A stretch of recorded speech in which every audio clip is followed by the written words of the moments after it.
सर्वमङ्गल्यं सर्वकल्याणकारकं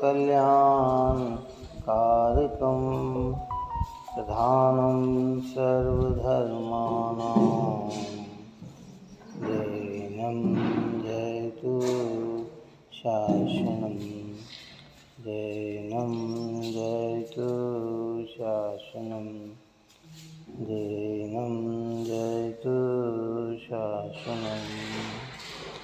नमो समये साराय स्वानुभूतिया सदास्ते चित्स्वभावाय भावाय सर्वभावान्तरक्षिणे सर्वभावान्तरक्षिणे सर्वभावान्तरक्षिणे।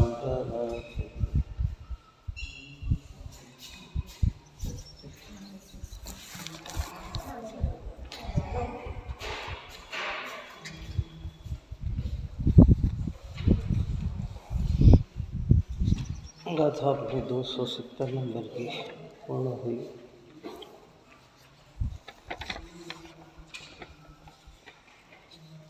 अध्यवसान ही बंध का कारण है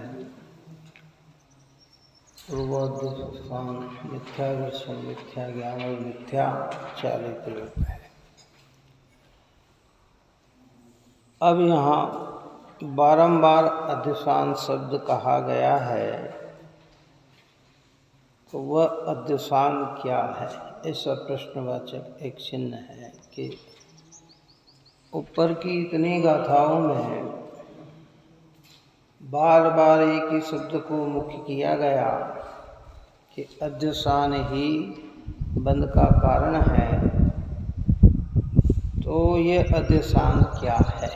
यद्यपि टीकाकार ने भावार्थ रचिता, उनने अध्यवसान शब्द को बहुत कुछ खोला है। आचार्य कुंद देव ने जो गाथाएं रची थी उसमें जब अध्यवसान की बात कही तो शिष्य के हृदय में ये प्रश्न उत्पन्न हुआ कि ये बार बार अध्यवसान शब्द आप जो कह रहे हैं, तो ये अध्यवसान क्या है? उसका उत्तर स्वरूप भली भांति समझ में नहीं आया। कहते उसका उत्तर हमें भली भांति समझ में नहीं आया है। ऐसे प्रश्न होने पर अब अध्यवसान का स्वरूप गाथा के द्वारा कहते हैं। अब उस अध्यवसान को और डिटेल में समझाते हैं। कोई शब्द अगर बार बार बोला जाए और फिर भी किसी के समझ में न आए तो उसके हृदय में ये प्रश्न उत्पन्न होता है, इसका अर्थ क्या है? ऐसा अर्थ बताइए जो हमारी सहज समझ में आ जाए, है ना। ये अध्यवसान जो बार बार आप अध्यवसान बंध का कारण, अध्यवसान ही बंध का कारण है, इस प्रकार की चर्चा जो आपने की है, तो कहते ये अध्यवसान क्या है? तो उसके उत्तर स्वरूप में गाथा 271 नंबर की आचार्य कुंद भगवान कहते हैं। हिंदी की गाथा देखिए, पाठ करते हैं। जो बुद्धिमति व्यवसाय अध्यवसान विज्ञान है, परिणाम चितरुभाव शब्द ही सर्व एकार्थ है।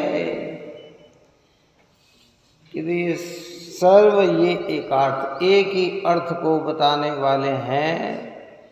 अध्यवसान कहो, बुद्धि कहो, मति कहो, व्यवसाय कहो, विज्ञान कहो, परिणाम कहो, चीज कहो, भाव कहो, ये सब शब्द अलग अलग हैं लेकिन एक ही अर्थ को बताने वाले हैं। ये सब का अर्थ क्या है?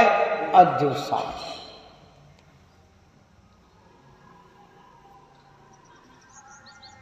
ये सब अध्यवसान है। शिष्य को अध्यवसान शब्द कठोर लग रहा था, अब यही क्या हो गया? सरल हो गया। जो बुद्धि हमारी पर में लगती है वो अध्यवसान है। क्या समझ में आई? जो बुद्धि हमारी कहाँ लगती है? पर में लगती है, कहते वो अध्यवसान है। जो मति हमारी पर में लगती है वो अध्यवसान है। जो बुद्धि और मति का व्यवसाय होता है, जो कार्य होता है, वो सब अध्यवसान है। अध्यवसान है ही स्वयं अध्यवसान और अरुविज्ञान है। ये भी सब अध्यवसान है। ज्ञान जानना स्वरूप में लग जाए तो वह शुद्ध अध्यवसान है। वह बंध का हेतु नहीं है, वो मुक्ति का हेतु है।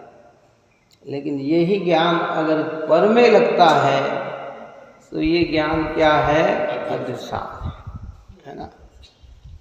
क्योंकि जब पर में ज्ञान जाएगा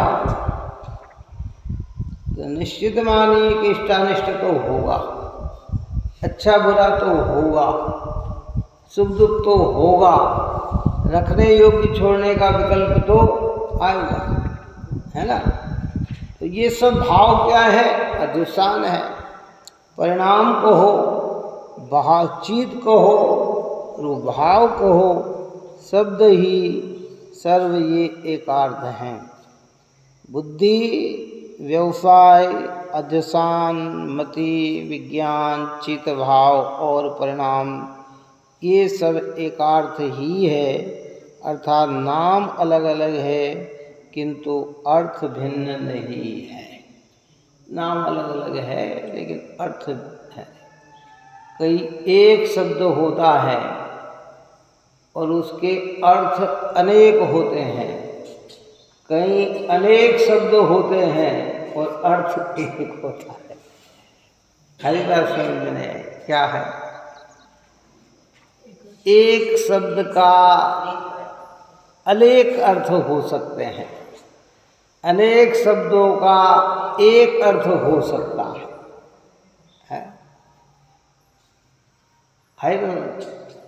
अपन ने विनय पाठ बोला था ना, पहले कहा था कि विनय पाठ में एक ही शब्द के दो अर्थ।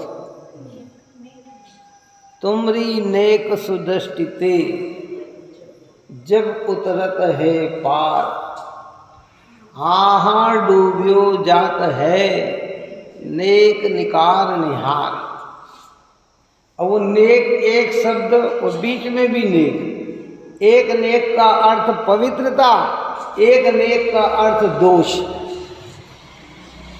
बात ही समझ में नहीं बोलते हैं ना विनय पाठ में क्या बोलते हैं? भगवान को जब लक्ष्य में रखकर बोलते हैं कि तुमरी नेक सुदृष्टि ते, यहाँ मतलब नेक यानी पवित्र दृष्टि से, आपका पवित्र सौंदर्य रूप देखकर जब उतरत है पार। कौन? जगत से भव्य जीव पार उतर जाता है, सम्यक दर्शन ज्ञान चारित्र को प्राप्त कर लेता है। पर आहाँ डूबियो जात है, पर हाँ वह व्यक्ति संसार में डूब जाता है कि ऐसे पवित्र रूप में भी नेक यानी दोष देखता है, दोष निहारता है, दोष लगाता है कि वो संसार में डूब जाता है। और वह शब्द एक अर्थ दो, यहाँ शब्द 8 अर्थ 1। आई बात समझ में? ऐसे बहुत सारे शब्द हैं कि शब्द अलग अलग होते हैं, अर्थ एक होता है, कहीं एक शब्द होता है और उसके अर्थ प्रयोजन पढ़ने पर अलग होते हैं।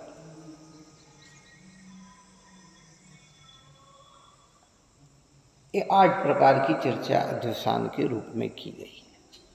शिष्य को कठिन लगा ऊपर की बात तो शिष्य ने दी। देखो जैन धर्म तो ये है भाई कि यहाँ संकुचितता से काम नहीं चलता, उदारता से काम चलता है। अगर आपको प्रश्न समझ में नहीं आया न आपने अपना मन बड़ा किया कि हाँ हाँ हाँ, तो कोई काम नहीं चलेगा। यहाँ तो निशंक होकर जब तक समाधान न मिले आपके हृदय में प्रश्न बना ही रहना चाहिए। गले गले जैसे कहते हैं ना, गले गले। भैया हम भोजन करने बैठे और पेट नहीं भरा है और किसी ने हाँ हाँ सब भरा गया, तो तुम भूखे रह जाओगे, मतलब तुम्हारी प्रसन्नता नहीं रहेगी। और नहीं साहब अभी तो थोड़ी सी है भूख, आप थोड़ा सा ये उल्ला दो, थोड़ा सा ये उल्ला दो, है ऐसे यहाँ कह रहे हैं कि अगर समाधान ना मिले तो आप और हमें जागृत बना रहना चाहिए। क्या जागृत बना रहना चाहिए, ऐसा नहीं कि आप क्या करें। हाँ, इसके लिए टोडरमल जी साहब ने वक्ता के स्वरूप में कह दिया कि शिष्य प्रश्न करता है, वक्ता अपने ज्ञान प्रमाण समाधान करता है। अगर समाधान नहीं कर पाता है तो वक्ता कहता है कि ज्ञानियों से पूछेंगे और ज्ञानियों से पूछेंगे। ऐसा जहाँ तक है वहाँ तक कर देता है, नहीं तो फिर। परंतु श्रोता का कर्तव्य है, जैसे बाजार में दो प्रकार के व्यक्ति होते हैं। बाजार में हम खरीदी करने जाते हैं, बच्चे को घर से रुपए दिए, जा खरीदी कर ला। अब वो इतना सरल, जा भैया जैसा दे दे वैसा लाए। और एक समझदार होता है, कौन? या आपने जैसे देख के, परख के, समझ कर, अच्छा बुरा जानकर, सब तरफ से जाकर फिर वो उस चीज़ को ग्रहण करता है कि घर पे आके चेंज नहीं कराना पड़े, बदलाना नहीं पड़े, घर वाले ये नहीं कहे कि खराब ले आया। ऐसे जनवाणी माता ऐसी है ये। हमें बहुत जागृति है। जब तक प्रश्न का समाधान हमारा न हो जाए तब तक हमारे अंदर उसकी जिज्ञासा बनी रहना चाहिए। शिष्य के अंदर ये कि आपने इतनी गाथाओं में अध्यवसान अध्यवसान अध्यवसान कहा, अध्यवसान ही बंद का कारण, अध्यवसान ही ये असिद्ध, तो मुझे थोड़ा कम समझ में आया, इसलिए इसका और खुलासा कर दीजिए। तो आचार्य ने फिर 8 प्रकार के शब्दों से इस अध्यवसान को खोला। देखिए टीका में कहते हैं, सपर अविवेक हो, सपर का भेद ज्ञान न हो, तब जीव की अध्यवसिति मात्र दिशान है। सपर का भेद ज्ञान न हो, जहाँ ए चैतन्य आत्मा में और बाकी सब पर ऐसा भेद ज्ञान न हो, तब तक जीव की ये अध्यवसिति मात्र, नीचे लिखा है एक दूसरे की अध्यवसिति ने मान्यता, ये मैं और मैं ये, ऐसी जो मान्यता है उसका नाम अध्यवसान है। क्या? वही अध्यवसान है। और वही जिसके अध्यवसान कहा गया है, वही बोधन मात्र से बुद्धि, काय से वो ऐसा ही जानता है तो वो क्या कहलाती है? बुद्धि कहलाती है। तो बुद्धि भी कैसी हो गई? अध्यवसान हो गया। बात ही समझ में नहीं है। सपर का भेद विज्ञान नहीं है, पर को अपना मान रहा, अपने को पर को मान रहा है, और ऐसा ही जान रहा है। वो जानने का काम किसका है? बुद्धि का काम है। हम कहते हैं सामने वाले का, कभी कभी ऐसा कहते हैं बहुत जान, अरे साहब उनकी बुद्धि बहुत तीक्ष्ण है, मतलब बहुत जानते हैं, है ना। यहाँ कहते हैं कि तुमने सपर को अपने रूप जाना, एक रूप माना, और उसी को ज्ञान की अपेक्षा क्या कि बोधन मात्र से बुद्धि है, और व्यवसाय मात्र से व्यवसाय है। क्या कहते हैं? व्यवसाय का अर्थ क्या? काम में लगे रहना, उसी उद्यम में लगे रहना। किस उद्यम में? सपर को एक मानने के उद्यम में ही लगे रहना। अनादि से आज तक हम क्या कर रहे हैं? चलो बताओ, इसी में लगे पड़े हुए। जनवाणी माँ के निकट आकर भी प्यासे हैं, क्योंकि शुद्धात्म चैतन्य द्रव्य हमें नजर नहीं आता, या एक भगवान आत्मा हमें नजर नहीं आता। हमें नजर वही आता है जो हमारा नहीं है, फिर भी हम उसमें अपनापन जोड़े बिना रहते नहीं हैं। तो ये व्यवसाय कर रहे हैं, व्यापार कर रहे हैं। व्यवसाय का दूसरा अर्थ क्या? व्यापार। काय का व्यापार कर रहे हैं हम जगत के अंदर? बताओ। एक दूसरे को अपना मानने का ही तो व्यापार कर रहे हैं। किसका व्यापार कर रहे हैं? प्रति समय यही व्यापार कर रहे हैं। 24 घंटे इसी व्यापार में लगे पड़े हुए हैं। कोई प्रत्यक्ष है, कोई परोक्ष है। जहाँ दिख रहा है वहाँ प्रत्यक्ष, नहीं तो कल्पना से मैं ये करूँगा, बाद में मेरा ऐसे हो जाएगा, मेरे देखो ऊपर 19वीं 18वीं 19वीं गाथा में ये कहा था कि ये परिग्रह भूतकाल में मेरा था, ये परद्रव्य भूतकाल में मेरे थे, मैं इनका था, भविष्य काल में ये मेरे होंगे, मैं इनका होऊंगा, है वर्तमान में ये मेरे हैं। यही तो अध्यवसान है।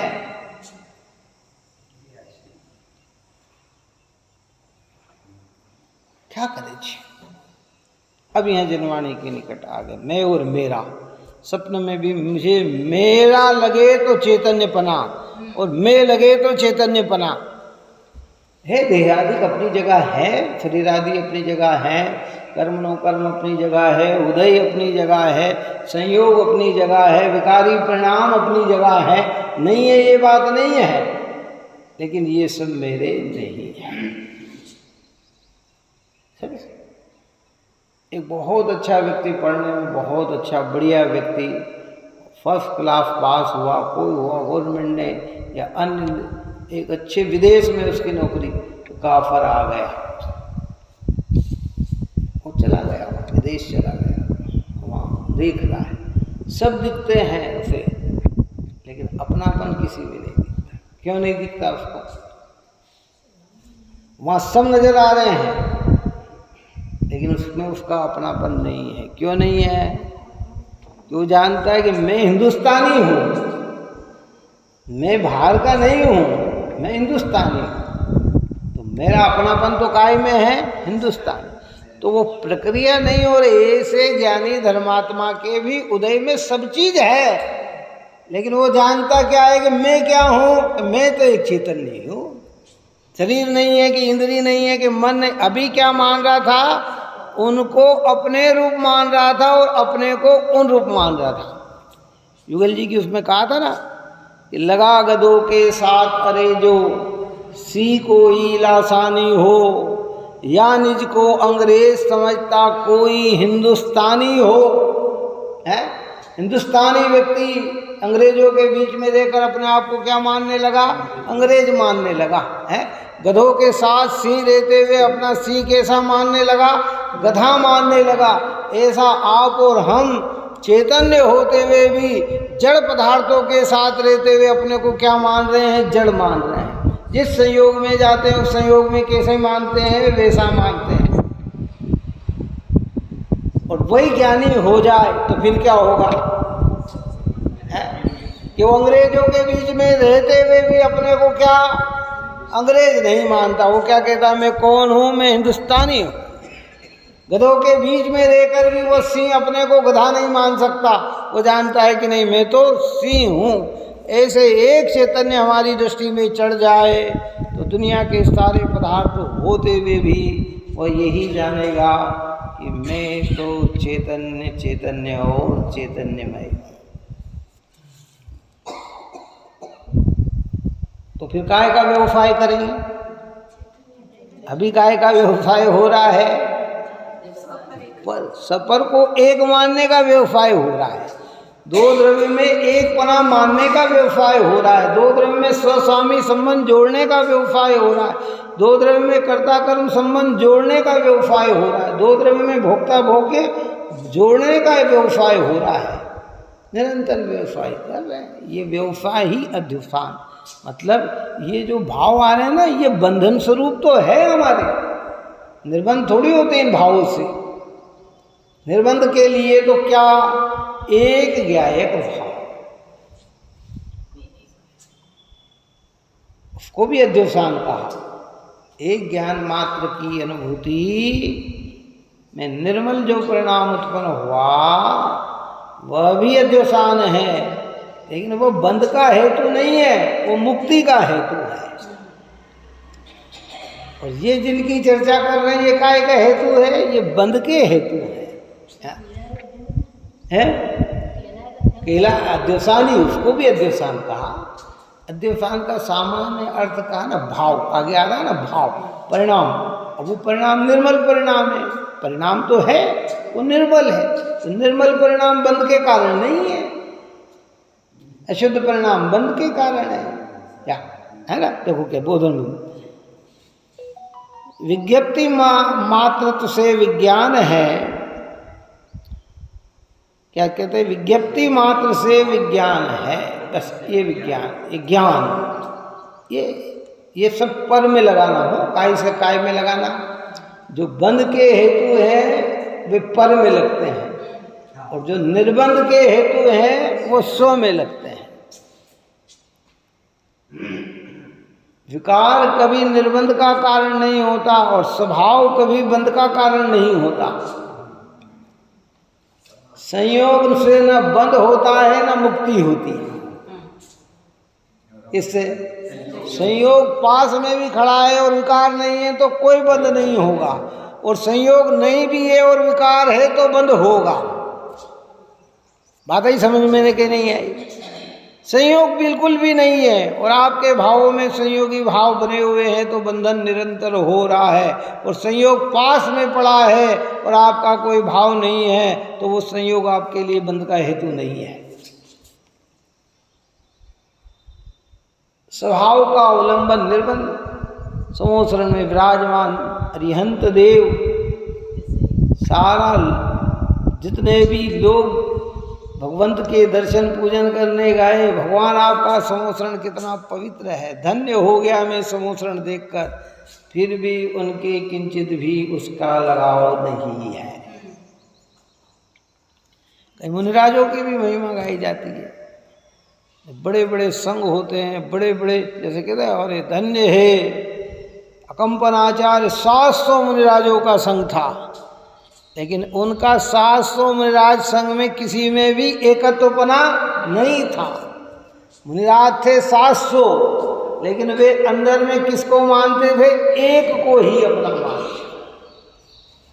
व्यापार है, 4000 राजा थे 4000 राजा।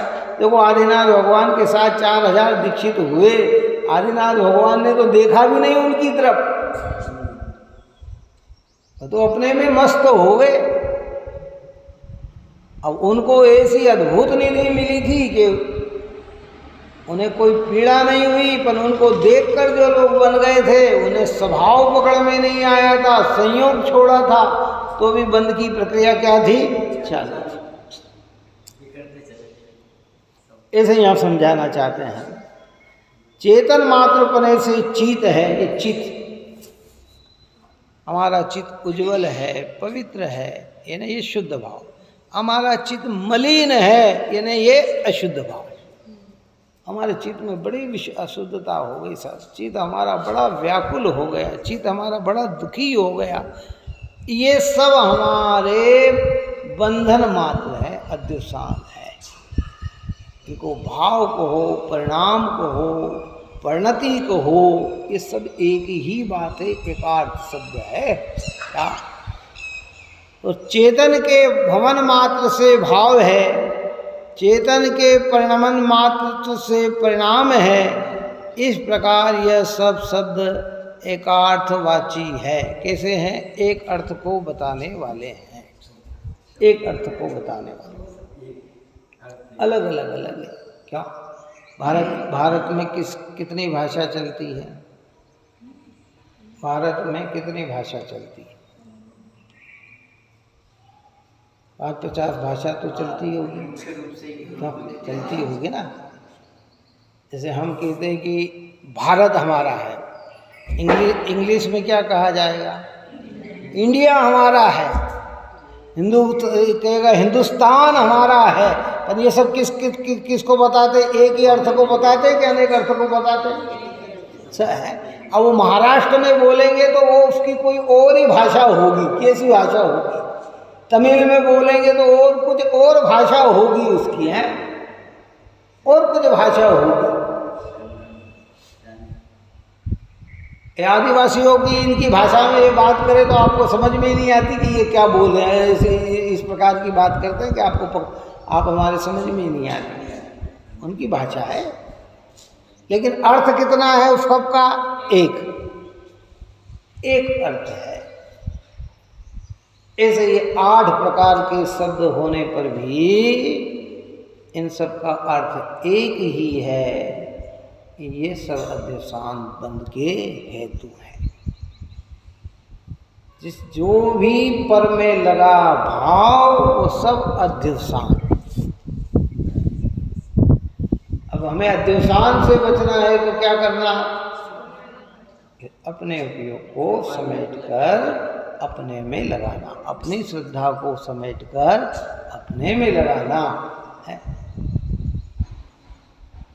इसलिए सपर एकत्र व्यक्त परिणाम टूटे पेला, दो में एकता बुद्धि टूट जाए। देखो ज्ञान में तो हमें और भी जनवाणी के माध्यम से समझ में आ गया कि पुद्गल अलग है और जीव अलग है, ये दो में एकता एक के नहीं है, शरीर और आत्मा में एकता एक के नहीं है। लेकिन ये हमारी प्रतीति का विषय नहीं बनता है, काय का विषय नहीं बनता है, इस पर हमें दृढ़ता नहीं आती है, इसके प्रति पूरी तरह से समर्था नहीं आती है। हमें लगता है ऐसा कि आप कह रहे हैं तो बिल्कुल बात तो सही है साहब, ये अलग है ये अलग है, लेकिन फिर भी हमें इसमें मजबूती नहीं आती है, तो ये हमारा अध्यवसान ही है। इसी को कहा मिथ्या अभिप्राय, आशय ही हमारा विपरीत है। आशय को बदले धीरे धीरे धीरे धीरे।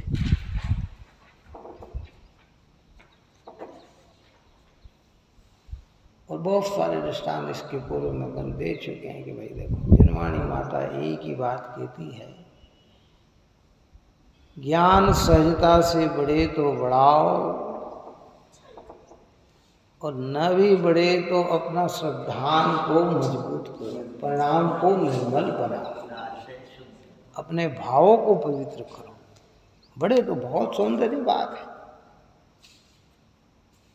द्वादशांग का ज्ञान होने पर या 11-9 पूर्व का ज्ञान होने पर भी केवल ज्ञान की गारंटी नहीं है, लेकिन ज्ञान में अपनापन जोड़कर स्थिर हो तो केवल ज्ञान की गारंटी है,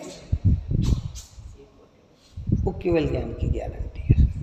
क्या इसलिए अपने को बार बार व्यवहार कहेगा, सारा संयोग कहेगा, ये कहेगा वो कहेगा, लेकिन अंदर में कि नहीं भगवान ने तो मुझे, और देखो पहले हमने आज्ञा का महत्व समझा, भगवान ने तो मुझे ज्ञान स्वरूप कहा है। हमें भगवान की बात पे किसी भी प्रकार का कोई संशय नहीं है। महिमा भी है प्रभु की, प्रभु आपने मुझे ज्ञायक बताया, धन्य है प्रभु आप। लेकिन ये अनुभव में न आए तो भी हमारी चीज हमें उपलब्ध नहीं है। क्या प्रयत्न करें? अनुभव का प्रयत्न करें। अब ये बताने का काम भगवान का, अनुभव करने का काम किसका? स्वयं का। मैंने दृष्टांत दिया था ना कि सूर्य का काम प्रकाश करना है, चलाने का नहीं है। चलना किसको पड़ेगा? स्वयं को पड़ेगा। रात के अंधेरे में हम दिखाई नहीं दे रहा था, एक जगह बैठ गए थे, हे भगवान प्रकाश हो जाए, प्रकाश हो जाए, प्रकाश हो जाए, और प्रकाश हो गया, सूर्य उदय हो गया। अरे अरे वाह, हमने भगवान से प्रार्थना की प्रकाश हो गया, हे भगवान अब आप चला भी दो, हे सूर्य देवता चला भी दो। तो वो कहीं चलाने वाला है नहीं, चलना किसको पड़ेगा? स्वयं को चलना पड़ेगा। माता ने हमें ज्ञान करा दिया, बोधन दे दिया। ये अध्यवसान है, ये बंध के हेतु है, तो अब इस अध्यवसान का परित्याग भी कौन करेगा? तो हम स्वयं करेंगे, है ना।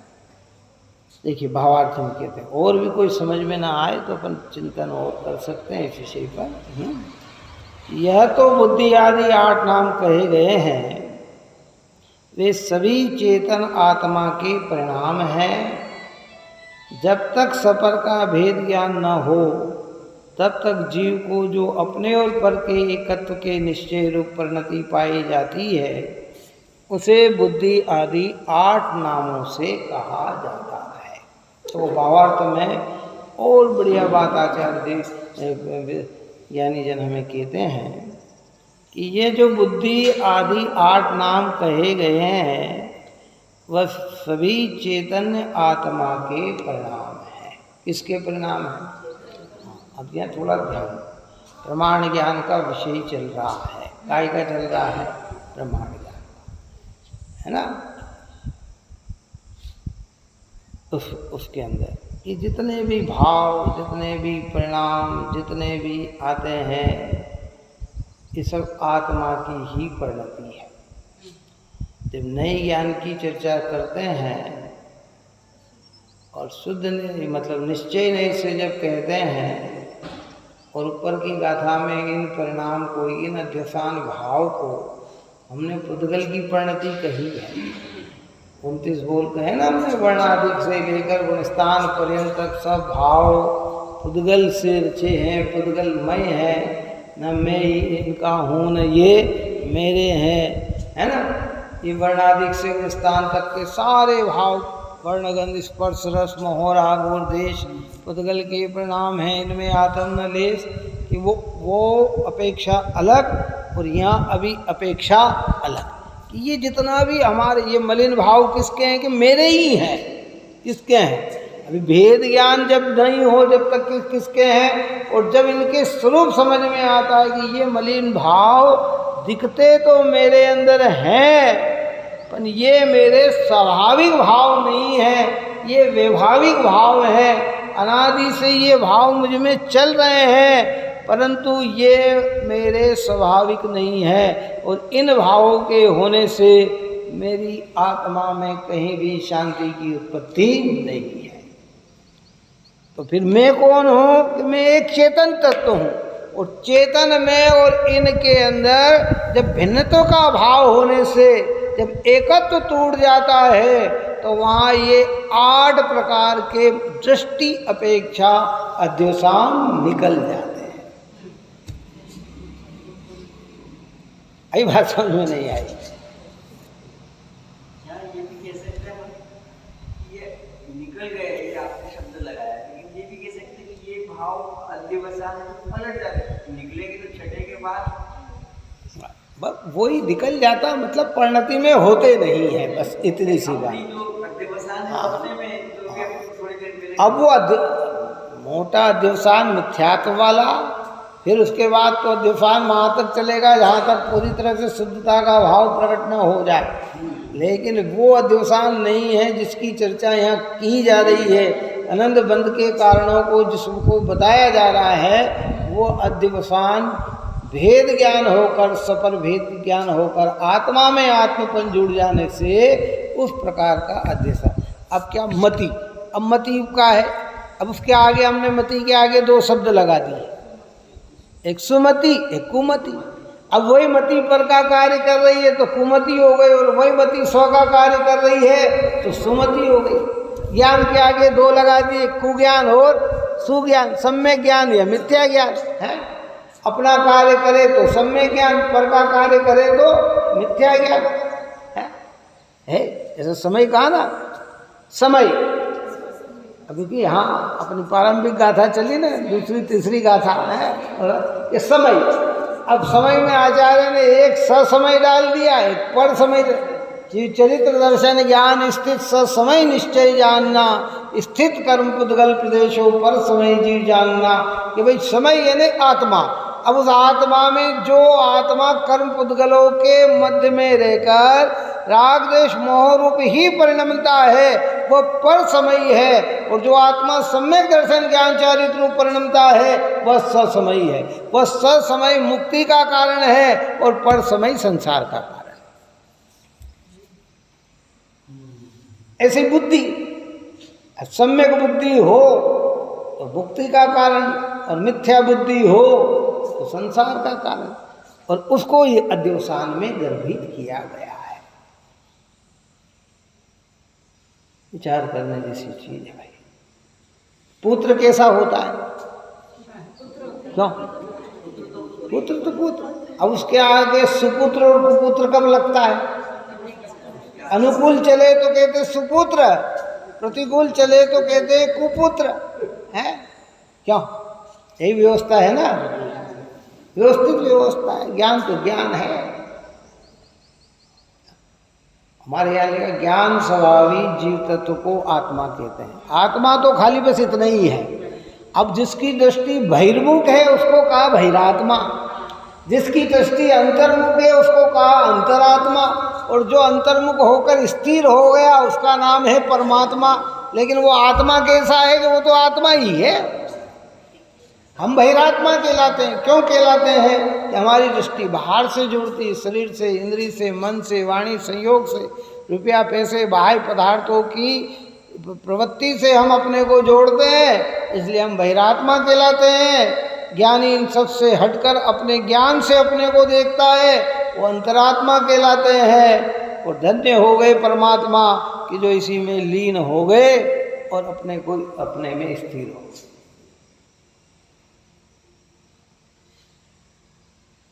विचार करें इस बात को।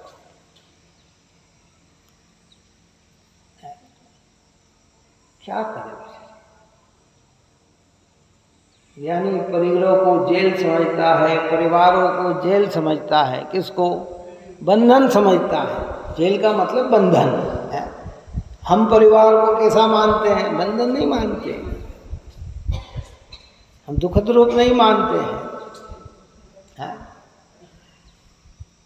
वो भोग को जहर जैसा समझता है। धन्य है मुनिराज है, इसलिए तो उनके वैराग्य प्रसंग को आप हम देखते हैं ना। उन्हें बंधन लगा तो ही, नहीं तो क्या तीर्थंकर को आवश्यकता पड़ गई नहीं गृहस्थ जीवन त्याग करने का? बोलो क्या तकलीफ थी उनके जीवन में, किस प्रकार की तकलीफ थी उनके जीवन में? आप और हमारे तो दिन भर में शरीर में 10 रोग पैदा होते हैं, उनका तो जन्म से ही लेकर शरीर कैसा स्वस्थ शरीर है और सुंदर शरीर है, शरीर सुगंधित, वातावरण बिल्कुल अनुकूल। उनके सामने कोई ऊंची आवाज में बात तक नहीं करता, बाहर से ही जे नमस्ते करते रहते हैं, ढोकते रहते हैं। फिर भी उन्हें इसमें पराधीनता नजर आई और उस पर्याय का भी परित्याग करके आत्म साधना में लग गए। आप और हमें भी एक दिन यही कार्य करना है।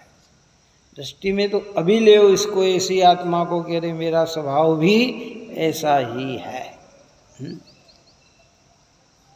जब हम कहते हैं ना संत साधु बन के विचरूं वह घड़ी कब आएगी, है ना समझ? अज्ञानियों की दृष्टि में वो दशा पे जाती है, ज्ञानियों की दृष्टि उस शांति पे, उस निराकुलता पे, उस अकर्तृत्व भाव पे जाती है, अपने परिणाम स्वरूप पे जाती है।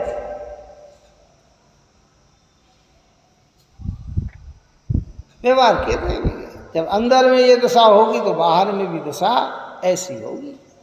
रंग राग से भिन्न भेद से धीमे भिन्न निराला हूँ अखंड से हाँ, गजब की बात है ये। पूरा भेद विज्ञान आ गया। 29 बोल इसमें इस लाइन के अंदर सारे भेद के दिए। क्या कहा? पहले भी इसका खुलासा किया। रंग राग से, रंग और राग, रंग कहकर पौद्गलिक, राग कहकर समस्त विकारी भाव। रंग कहकर क्या कहा? उद्गल, ये दिखने वाले सारे।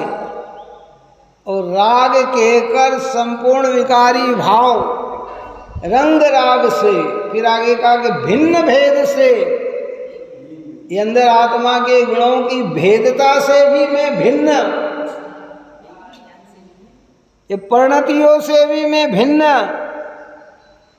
रंग राग से, भिन्न भेद से भी मैं भिन्न निराला हूँ। मैं हूँ अखंड चैतन्य पिंड, निज रस में रमने वाला हूँ। धन्य है विज्ञानी धर्मात्मा मुनिराज भगवान समदृष्टि जीव, जिनकी दृष्टि में ऐसी पवित्रता पड़ी हुई है।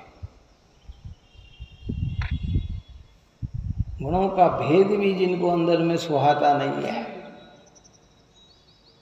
है ना? नहीं, व्यवहार में बहुत कुछ कह सकते हो लेकिन अंदर में नहीं सुहाता है। एक अखंड पने से क्यों नहीं सोचता?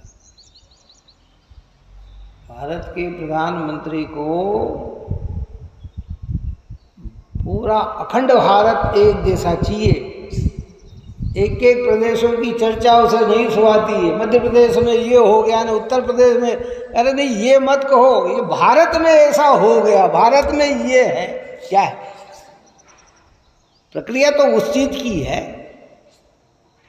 जहाँ भेद के विकल्प भी टूट जाए, अभेद अभेद अभेद परे से नजर आने लग जाए। इसलिए सात्विक गाथा में कहा जो अपनी चली थी कि चरित्र दर्शन ज्ञान भी व्यवहार कहते ज्ञानी के, चरित्र नहीं दर्शन नहीं ज्ञान ज्ञायक शुद्ध है। वो तो शुद्ध है, ये तो व्यवहार, ज्ञानियों के भी व्यवहार से कहे जाते हैं सम्यक दर्शन, क्योंकि समझाने के लिए भेद है। कन्या प्रदेश इसलिए लिखा जाता है, मैंने कई बार ये कहा कि कश्मीर से कन्याकुमारी तक भारत एक है। क्या लिखा जाता है? अभी हम मध्य प्रदेश की सीमा का उल्लंघन करके राजस्थान में घुसे तो वहाँ लिखा जाएगा राजस्थान सीमा प्रारंभ, क्या गुजरात की सीमा प्रारंभ। वहाँ ये बता रहे, क्या बताया जा रहा है? ये गुजरात, ये महाराष्ट्र, ये मध्य प्रदेश, ये कहा जाए। और एक तरफ लिखा गया है कि कश्मीर से कन्याकुमारी एक है। तो ये भेद समझाने के लिए है, वो समझने के लिए है। कौन सा? ये जो समझा ये तो व्यवहार है। वास्तविकता में तो कश्मीर से कन्याकुमारी तक भारत क्या है? एक ही। आत्मा के अनंत गुण आत्ममय ही है, आत्मा से भाग नहीं है, आत्मामय ही है। क्या समझाने के लिए इतनी सारी वृत्तियां हैं। किसमें अपनापन जोड़ना? भेदों में कि अभेद में? अभेद में। इसलिए जो भी गिरधारी लाल जी ने कहा कि मैं रंग राग से भिन्न भेद से भी मैं भिन्न निराला हूँ, मैं हूँ अखंड चैतन्य पिंड रस में रमने। धन्य है भारेल जी ने इतने शॉर्ट चीज़ों में इतनी बढ़िया रचना की, इस भजन की रचना की है। और ये इतना प्रचलित हुई, गुरुदेव के समय में ये इतनी प्रचलित हो गई कि क्या कहा जाए इसको। पूरे समय सार का सार इस चीज में भर दिया। मैं ज्ञानानंद स्वभाव हूँ, तेरी दृष्टि का विषय बस एक यही है, प्रतीति का विषय बस एक यही है कि मैं कैसा हूँ, कि मैं तो ज्ञानानंद स्वभावी। तो समय के साथ साथ हर चीज़ पुरानी हो जाती है, तो थोड़ी महत्ता उसकी वर्तमान में, जिस समय इसका प्रचलन था ऐसा रस लोगों को जागृत हुआ कि कह नहीं सकते। कई फिल्मी गाने होते हैं ना पुराने, जिस समय चलते थे हर घर में वही गूंजते थे। कौन से? अब वो सब गौण हो गए, लेकिन महत्व आज भी उनका है। जो समझेगा वो महत्व समझेगा। क्यों? देशभक्ति पे कितने गाने लिखे प्रदीप जी ने, तो वो आज भले गौण हो गए हों, लेकिन महत्व क्या है कि नहीं है। ऐसे कह रही है स्थिति जब चली थी तब एक हर व्यक्ति जहाँ देखो, जहाँ स्वाध्याय, हम तो स्वाध्याय पूरी हुई कि उसके बाद मैं ज्ञानानंद स्वभावी हूँ की स्तुति चालू हो जाती थी, चलती थी, क्योंकि उसमें निचोड़ है। आपको सब तरफ से हटाकर एक दृष्टि आपको देते हैं कि भाई मैं हूँ अपने में स्वयं पूर्ण, पर की मुझ में कुछ गंध नहीं। मैं अपने में स्वयं पूर्ण हूँ। जब अपने से देखे तो मेरे अंदर कोई कमी नहीं है, किसी प्रकार की कमी नहीं है। अपने में कमी देखना ही गुरुदेव श्री की भाषा में कहे तो कि यही अज्ञानता है। कमी देखना ही अज्ञानता है। क्यों तू अपने में कमी देखता है भाई? तू अपने में परिपूर्ण तत्व है। पर की मुझ में कुछ गंध नहीं, कि पर की मेरे अंदर कोई गंध नहीं। गंध इन्हें सुगंध, पुद्गल की सुगंध मेरे चैतन्य आत्मा में नहीं है। धर्म धर्म आकाश काल की सुगंध मेरे चैतन्य आत्मा में नहीं है। मेरे आत्मा में तो ज्ञान ज्ञान और ज्ञान से ही लबालब भरा हुआ है, पर की मुझ में कुछ गंध नहीं। बस फिर ये रंग राग से भिन्न भेद से भी मैं भिन्न निराला हूँ। मैं हूँ अखंड चैतन्य पिंड, निज रस में रमने वाला। मैं ही मेरा करता धरता, मुझ में पर का कुछ काम नहीं। कौन करता धरता? करता यानी परिणमता हुआ, धरता यानी धारण करता हुआ। तो अपनी पर्याय को परिणमित करने वाला कौन? मैं स्वयं। और मैंने किसको धारण कर रखा है? कि अपने को ही धारण कर रखा है।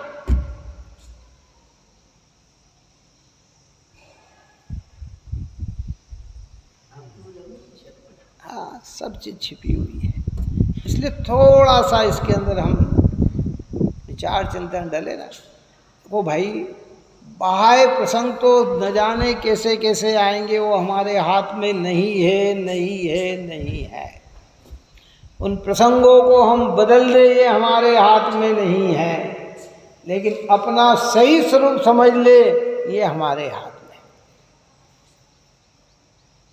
बाहर की चीजों को आदान प्रदान हम विकल्प कर सकते हैं, परिणाम, लेकिन मैं चैतन्य स्वभावी हूं, इसका निर्णय हम पक्का कर सकते हैं।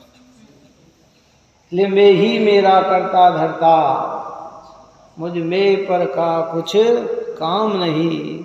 और मैं मुझ में रहने वाला हूं, पर मैं मेरा विश्राम नहीं। तो वो प्रकरण तो अपना कुछ और चल रहा था, लेकिन शब्द के आगे ये चर्चा निकल आई। ये हमको दृष्टि का विषय बनाना चाहिए। इसलिए 8 प्रकार की जो चर्चा की गई है, ये शब्द अलग अलग हैं, लेकिन इन सब का अर्थ क्या है? एक। किसको बताने वाले हैं? एक विकारी भाव को बताने वाले हैं। अध्यवसान का सामान्य अर्थ विकारी परिणाम। ये विकारी परिणाम ही बंध के हेतु हैं, यही बंध के कारण हैं। इन्हीं से कर्म का बंधन होता है। और कब से चल रहे हैं ये विकारी परिणाम हमारी आत्मा में? क्या अनादि से चल रहे हैं। क्षण क्षण बदलते हुए परिणाम आते हैं, कभी बढ़ते हैं, कभी घटते हैं। कभी लगता है हमें कि हमारे अंदर है ही नहीं, और कभी लगता है कि इतने परिणाम हैं। क्यों? ऐसे ही महसूस होता है ना? कैसा महसूस करते हैं बस है? अरे भैया, हमें तो कभी कभी भगवान के दर्शन करते करते, प्रभु का स्वरूप निहारते निहारते ऐसे भाव जन्म ले लेते हैं, अरे कोई मेरा नहीं, सब भिन्न है, सब अपने अपने में है। मुझे किसी से राग नहीं, मुझे किसी से द्वेष नहीं, कोई मेरा बुरा करता नहीं। और ऐसा उस समय महसूस भी होने लग जाता है कि हमारा कोई भी शत्रु नहीं है। लेकिन 5 मिनट बाद ही परिणाम। क्यों? अभी तो कैसा महसूस हो रहा था, और अभी परिणाम कैसे हो गए। कई बार ये कहता है, हाँ यार मुझसे गलती हो गई, मुझे उससे जाके क्षमा मांग लेना चाहिए। बिल्कुल, कल सुबह मिलते ही मैं क्षमा मांगूंगा सबसे पहले। और सुबह आए और सामने भी आए आदमी, मैं क्यों मांगू? है? होता है, ऐसा नहीं होता है? अरे यही तो संसार है ना, यही तो अध्यवसान है ना।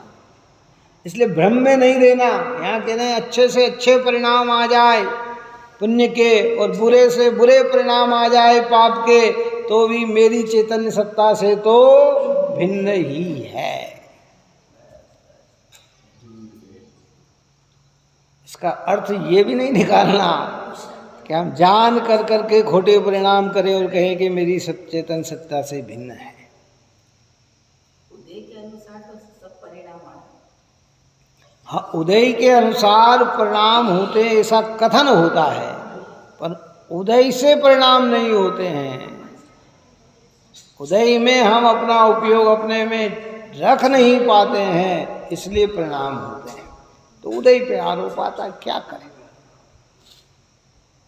उन लोगों को जरूर कहते हैं टोडरमल जी साहब की भाषा में कहें कि एकेंद्रीय से पंचेंद्रीय असंगी तक तो उदय की प्रमुखता कर दो,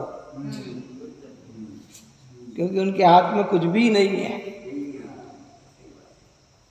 कौन सा दृष्टांत देते थे? टोडरमल जी साहब ने भी दिया कि नदी में अगर तीव्र भाव चल रहा है तो जो पशु पक्षी तीर के बाहर आते हैं ना, गाय भैंस, वो भी भेज आते हैं उसके अंदर कि भैया वहाँ तो छोटे मोटे जीवों की बात तो क्या कर सकते हैं, छोटे छोटे जानवरों की बात तो क्या कर सकते हैं, वो तो सब बह जाएंगे हैं। लेकिन पुरुषार्थ करने पर वहां से भी पार हुआ जाता है। श्रीपाल को कहाँ डाला था? बीच समुद्र में, और फिर भी भुजाओं के बल पर क्या किया उसने? किया, पार किया ना। अगर वो कहता, सोचता कि अरे इतना बड़ा समुद्र कैसे पार होगा, तो वहीं डूब के क्या होता? मर जाता। प्रयत्न किया तो पार हो गए। ऐसे उदय आया और हम प्रयत्न करें तो कर्म से लड़ भी सकते हैं, और पहले से ही हमने मान लिया कि हमारे परिणाम ऐसे हो गए तो आरोप देते रहो, देते रहो, देते रहो। क्या करें, सब कर्म का उदय। हाँ, असंगी हो तो चलो कोई बात नहीं, क्योंकि अब करे क्या, वहाँ तो कुछ समझ ही नहीं होती। लेकिन संगी बने में तो समझ क्या।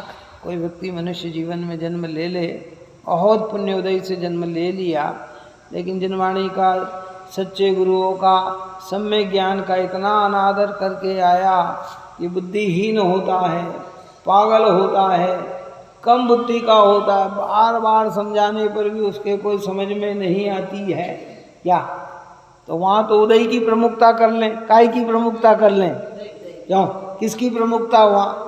लेकिन आपकी बुद्धि जब सब अच्छी चल रही है, बढ़िया चल रही है, लौकिक पढ़ाई में आप अच्छे हो, घर गृहस्थी में अच्छे हो, सबको समझते हो, समझाते हो, हैं, सारी रिश्तेदारी नातेदारी बताते हो, हैं, बिल्कुल 100 का नोट 100 में ही चलाते हो, 25 रुपये 20 रुपये में दे के नहीं आते हो, तो फिर अब यहाँ उदय की प्रमुखता कि काय की प्रमुखता है?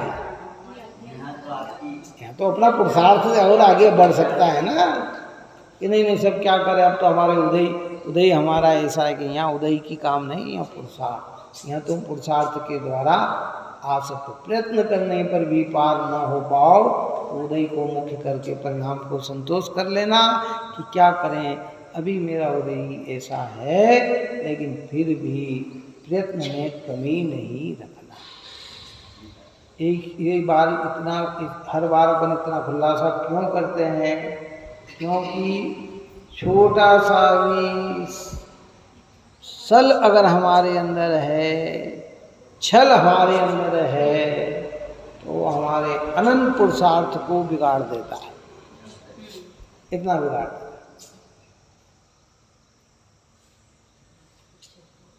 गाड़ी चलती लंबी दूर पे जा रही है, हम गाड़ी में बैठ के गए, एक जरा सा टायर में जरा सी कील लग गई।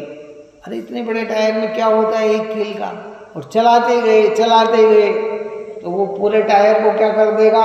फाड़ देगा वो। अभी आप चलने लायक भी हो, आगे जाके चलने लायक भी नहीं बचोगे। क्या समझ में आया? ऐसा थोड़ा सा ये छल हमारे जीवन को कहाँ ले जाएगा है? अभी हम पार निकलने लायक हैं, आगे हम पार निकलने लायक भी नहीं बच पाएंगे, है ना? इस प्रकार की चर्चाएं की है, और भी इस विषय में अपन चर्चा करेंगे। गंभीरता से इस विषय को समझकर अपने परिणाम को निर्मल बनाएं।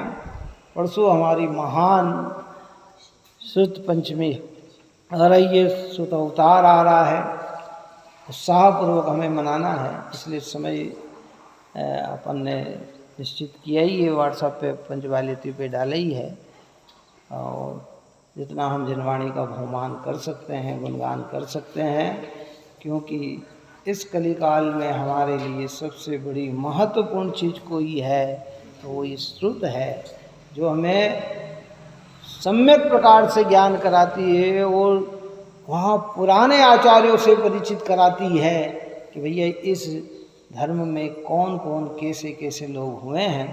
तो भक्ति भाव से और आदान प्रदान करते हुए सब अपने साधर्मी बंधु को जोड़ें और सबको लेके आए, यही मंगल भाव। सहजानंदे शुद्ध स्वरूपी अविनाशी आत्मस्वरूप सहजानंदे शुद्ध स्वरूपी अविनाशी आत्मस्वरूप सहजानंदे शुद्ध स्वरूपी अविनाशी आत्मस्वरूप निज में बताई यह अनंत उपकार है उसके लिए जिनवाणी माँ को वंदना शतबार है वंदना शतबार।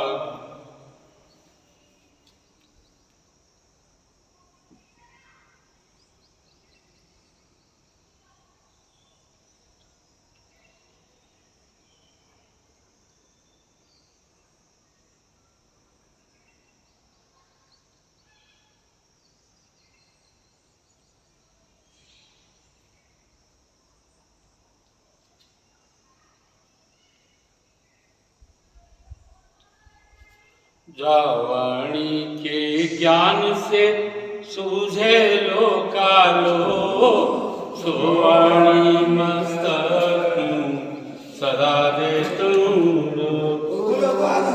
जिनवाणी माता की जय।